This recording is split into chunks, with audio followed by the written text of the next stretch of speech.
Pan ID number होने की वजह से क्या होता है कि आप एक तो जीएसटी डिपार्टमेंट में आते हैं, दूसरा इनकम टैक्स में आते हैं। आप अपनी आईडी को जैसे ही एक्टिवेट करते हैं, आप क्या पे करते हैं? आपने जैसे ही, अगर पैन नंबर आपकी आईडी है, ठीक है, पैन आईडी होने की वजह से जैसे ही आप अपनी आईडी एक्टिवेट करते हैं, कोई भी उत्पाद यूनिलिंक से खरीदते हैं, आपके उत्पाद पे क्या एप्लीकेबल होता है? दूसरा, अगर आप कोई इनकम गेन करते हैं तो क्या एप्लीकेबल होता है?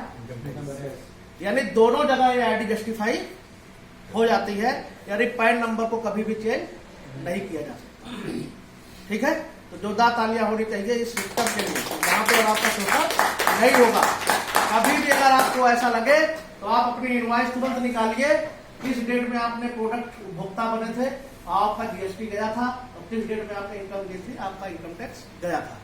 दूसरा, किसी भी तरह की रेड आईडी सिस्टम इस इंडस्ट्री के अंदर नहीं है, नो रेड आईडी, यानी रजिस्ट्रेशन फ्री है, लेकिन जब तक आईडी एक्टिव नहीं होगी नीचे स्ट्रक्चर नहीं लग सकता।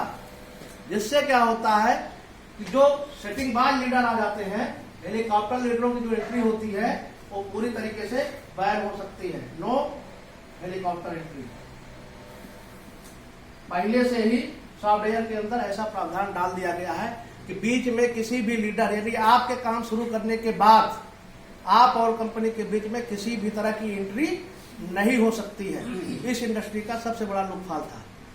चौथी अगर बात करें, इस इंडस्ट्री के अंदर टाइमली क्लोजिंग कंपनी नहीं कर पाती थी, यानी उनको जितना मार्केट से पैसा उठाना है वो डिस्ट्रीब्यूटर के जरिए पैसा उठा लेते थे। एक दिन बढ़ानी है क्लोजिंग, 2 दिन बढ़ानी है, 3 दिन बढ़ानी है, 1-1 घंटे बढ़ाने का रिवाज चलने लगा। मार्केट से पूरा पैसा चूस लेती थी, लेकिन आपको पे आउट देने के नाम पे पता लगा भी क्लोजिंग चल रही है, 30, 31, 1, 2, 3, 4 क्लोजिंग चलती रहती थी। तो टाइमली क्लोजिंग ना होने की वजह से पांचवी जो सबसे बड़ी दिक्कत थी वो टाइमली पे आउट की थी। इस इंडस्ट्री में किसी के घर की ईएमआई जा रही है, किसी के बच्चे की फीस जा रही है, किसी की गाड़ी की किस्त जा रही है, ठीक है, या किसी की फाइनेंशियल प्लानिंग है, टाइमली पे आउट न मिलने की वजह से बड़ा पे आउट वाला आदमी भी, जिसके बड़े पे आउट होते थे, उसका भी पता चलता कि महीने के भर के बाद जेब पूरी तरीके से खाली, यानी वो अपने फाइनेंशियल प्लानिंग नहीं कर पाता था। अगर वो प्रमोटर था, फील्ड पे जाते जाते वो लगभग, अगर उसकी इनकम 1 लाख होती तो 60-70 हजार रुपए का कर्जदार हो जाता था, उसके पैसे खत्म हो जाते थे जब तक उसको दूसरा पे आउट जनरेट होता था। आज भी काफी ग्रामीण कंपनियां हैं, 15 तारीख, 18 तारीख, 20 तारीख, 22 तारीख, 27 तारीख ऐसे पे आउट देती है, डिले पे आउट देती है। तो ये कुछ मेजर था इस इंडस्ट्री के अंदर जो यूनिलिंक को सबसे ज्यादा बनाता है। यदि आपका पैन नंबर ही आपका आईडी होगा, आप अपने पैन के ऊपर जैसे ही कोई प्रोडक्ट परचेज करते हैं, आईडी एक्टिव करते हैं, उस पर जीएसटी एप्लीकेबल होता है, और आप कुछ इनकम गेन करते हैं तो उस पर इनकम टैक्स एप्लीकेबल होता है। यानी आपके पैन के साथ कोई भी छेड़खानी नहीं की जा सकती है। पहले से कंपनी ने अपनी नीति को साफ कर दिया है। No red ID system, registration free है, लेकिन जब तक आईडी एक्टिव नहीं होगी नीचे किसी भी तरह का स्ट्रक्चर आप लगा नहीं सकते हैं। तीसरा, किसी भी तरह की हेलीकॉप्टर एंट्री नहीं है। हेलीकॉप्टर एंट्री ना होने की वजह से किसी भी तरह के स्ट्रक्चर शिफ्टिंग भी नहीं होती, क्योंकि पैन को इधर से उधर तय किया जा सकता है। टाइमली क्लोजिंग और टाइमली पे आउट। टाइमली क्लोजिंग की बात करें, अभी तक कंपनी की 1 से 30 तारीख की जो भी साइकिल चलती थी, 30 से 31 की, उसका पे आउट 3 तारीख को बन जाता था, और ये 7 तारीख को आपके सीधे खाते के अंदर ऑटो बैंक ट्रांसफर लगा रहता था। इतना फास्ट पे आउट था।